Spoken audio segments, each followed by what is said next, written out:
आज के इस वीडियो में हम आपको बताने वाले हैं सौर मंडल की सीमाओं के बारे में। क्या आपने कभी सोचा है कि सौर मंडल कितना विशाल या कितना दूर तक फैला हुआ है?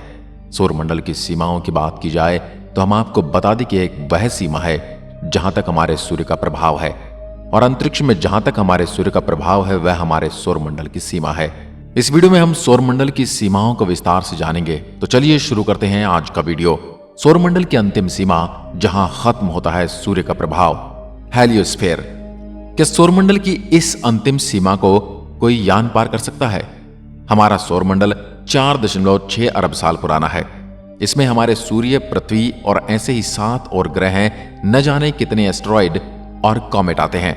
ये सभी चीजें एक कॉमन चीज का चक्कर लगा रही हैं, और यह एक हमारा सूर्य है जो हमारे सौरमंडल का 99.8% द्रव्यमान अपने अंदर समेटे हुए है। पर इस सौरमंडल की भी अंतिम सीमा यानी हेलियोस्फीयर है, जहां पर सूर्य का प्रभाव पूरी तरह समाप्त हो जाता है। यह सीमा पार करके हमारा यान इंटरस्टेलर स्पेस में चला जाता है, जो कि 2 तारों के बीच का स्पेस होता है। सौरमंडल का निर्माण करीब 4.6 अरब साल पहले एक बहुत बड़े धूल और गैस के बादल की वजह से हुआ था। वैज्ञानिक ऐसा मानते हैं कि इस बहुत बड़े गैस और धूल से बने हुए बादल के पास एक सुपरनोवा एक्सप्लोजन हुआ था, जिसकी वजह से इस तरह बहुत सारी वेव्स ट्रेवल करके आई थी, और इन शॉक वेव्स की वजह से इसके केंद्र में गुरुत्वाकर्षण की वजह से फ्यूजन चालू हो गया, जिससे सूर्य का निर्माण हुआ। और फिर इसी सूर्य का चक्कर काफी सारे धूल के कण लगाने लगे, जो आगे चलकर गुरुत्वाकर्षण की वजह से जुड़ते गए और ग्रहों का निर्माण करते गए। जो पत्थर बच गए वह हमारे सौरमंडल के एस्टेरॉयड के रूप में बचे हुए हैं। काफी सारे उल्कापिंड शनि और बृहस्पति जैसे ग्रहों में टकरा रहे हैं, एस्टेरॉयड बेल्ट में इकट्ठा हो जाते हैं। खैर, हमने आपको ये तो बताया ही नहीं कि जिस बादल से हमारे सौरमंडल का निर्माण चालू हुआ था उसका नाम था सोलर नेबुला। कुछ इसी तरह से ब्रह्मांड में हर सौरमंडल का निर्माण होता है। खैर, आज का हमारा टॉपिक सौरमंडल नहीं बल्कि सौरमंडल की बाउंड्री यानी कि हमारे सौरमंडल की सीमा है। क्या सच में ऐसा है कि हमारा सौरमंडल एक गुब्बारे के अंदर बंद है जिससे निकलना हम इंसानों के लिए काफी कठिन है? अब हम थोड़ा सा जान लेते हैं प्लेनेट 9 के बारे में। सौरमंडल की बाउंड्री पर जाने से पहले आइए जानते हैं सौरमंडल के बाहरी छोर पर क्या क्या मौजूद है, जहां तक हम इंसान आसानी से देख सकते हैं और यह पता लगा सकते हैं कि वहां पर क्या चीज मौजूद है। ऐसा माना जाता है कि नेपच्यून ग्रह के बाद एक और ग्रह मौजूद हो सकता है जिसे कहा जाता है प्लेनेट 9। इसके ऊपर भी कई सारी थ्योरियां वैज्ञानिकों ने दी हैं। हमारे पास अभी तक इतने अच्छे प्रॉब्स नहीं है कि हम इतने दूर तक भेजकर बहुत जल्दी से डेटा कलेक्ट कर पाएं। वहां तक हमारे यानों को जाने में कई सालों का समय लग जाता है। दरअसल सिर्फ प्लेनेट 9 का ही नहीं बल्कि एक और चीज का आइडिया यहां पर दिया जाता है, और वह हो सकता है एक खरबूजे के बराबर का ब्लैक होल। यह सुनने में बड़ा ही अजीब सा लगता है, लेकिन ऐसा मुमकिन है कि हमारे सूर्य मंडल के बाहरी छोर पर एक छोटा सा ब्लैक होल भी मौजूद हो। दरअसल वैज्ञानिकों को बस ये पता है कि वहां पर कोई तो ऐसी चीज मौजूद है जिसका गुरुत्वाकर्षण कुछ न कुछ इन्फ्लुएंस डाल रहा है। अब वह क्या चीज है ये वैज्ञानिकों को अभी क्लियर नहीं है, और आने वाले समय में जब वहां पर भी अलग अलग स्पेस मिशंस किए जाएंगे तब इसको भी राज हमारे सामने खुलकर आ जाएगा। इसके बाद हम बात करते हैं कुइपर बेल्ट की।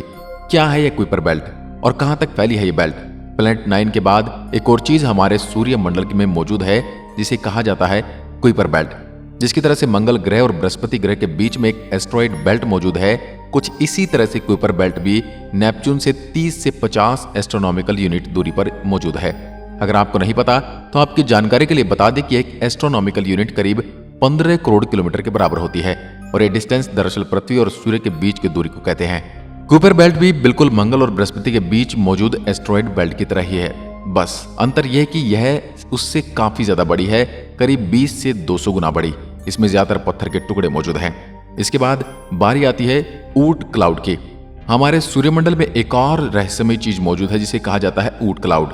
दरअसल यह एक बहुत ही बड़ा बादल है जिसमें न जाने कितने लाखों करोड़ों पत्थर और बर्फ के टुकड़े और कॉमेट मौजूद हैं। वैज्ञानिक अभी इसके बारे में कुछ ज्यादा नहीं जानते, क्योंकि आज तक कोई भी चीज यहां तक नहीं पहुंच पाई है, क्योंकि यहां हमारी पहुंच से बहुत ज्यादा बाहर है। ऊट क्लाउड की सूर्य से दूरी करीब 2000 से 1 लाख एस्ट्रोनॉमिकल यूनिट है। 31 मई 2021 के मुताबिक वाइजर 1 हमारी पृथ्वी से भेजा गया अभी तक का दूसरा सबसे बड़ा ऑब्जेक्ट है, जो बृहस्पति, शनि और उसके अलग अलग चांद से गुजर चुका है और आगे ही बढ़ता चला जा रहा है। यह हमसे करीब 22.8 अरब किलोमीटर दूर है, जिसे अगर एस्ट्रोनॉमिकल यूनिट में निकाला जाए तो यह होगा करीब 152.2 एस्ट्रोनॉमिकल यूनिट। अगर आज के हिसाब से गिनना चालू किया जाए तो वॉयेजर 1 को ऊट क्लाउड तक जाने में करीब 300 सालों का समय लगेगा और उसको पार करने में इसे करीब 30,000 सालों का समय लगेगा। खैर, आपकी जानकारी के लिए बता दें कि वॉयेजर 1 की गति 17 किलोमीटर प्रति सेकंड है। 1977 में जब वॉयेजर 1 कुइपर बेल्ट से पार हुआ तो उसने कुछ अजीब तरह की फोटोज भेजनी चालू की जो वैज्ञानिकों को कई सालों तक दुविधा में डाले रही। लेकिन बाद में वैज्ञानिकों ने यह खोज करके निकाला कि एक बबल है जिसमें हमारा सूर्यमंडल बंद है।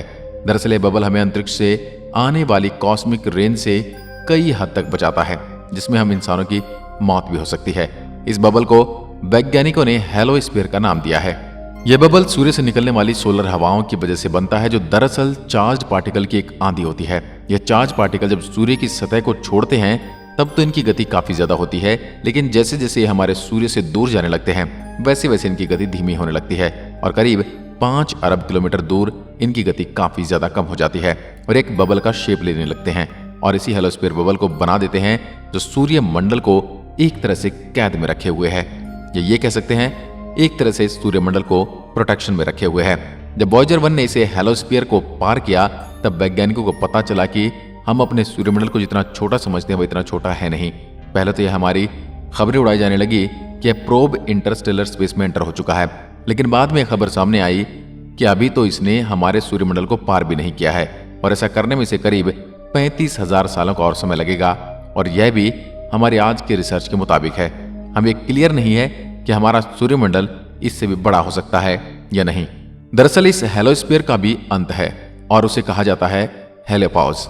इसके आगे शुरू होता है ऊट क्लाउड, जिसके बारे में वैज्ञानिकों को ज्यादा जानकारी नहीं है, लेकिन मैथ की मदद से यह पता लगाया जा सकता है कि सूर्यमंडल में एक ऐसा एरिया है जहां से कई सारे कॉमेट हमारे सूर्य के पास आते हैं और जब इन कॉमेट की ट्रेजेक्ट्री यानी आने का रास्ता निकल जाता है तो वह एक ही जगह को दिखाता है और उसी जगह को वैज्ञानिकों के नाम दिया है ऊट क्लाउड। वैज्ञानिकों को अभी कुछ भी नहीं पता कि इसके आगे क्या मौजूद हो सकता है, क्योंकि न वहां तक हमारे आधुनिक टेलीस्कोप दिख सकते हैं और न ही हमारे द्वारा भेजे गए प्रोब वहां इतनी जल्दी पहुंच सकते हैं। हालांकि आने वाले जेम्स वेब टेलीस्कोप शायद इसके बारे में थोड़ी सी जानकारी जुटा पाएं, लेकिन उस टेलीस्कोप को हमारे मकसद से डिजाइन किया गया है, इसलिए वह भी शायद इस रहस्य को बहुत अच्छे से नहीं सुलझा पाएगा। तो आज के इस वीडियो में बस इतना ही। धन्यवाद।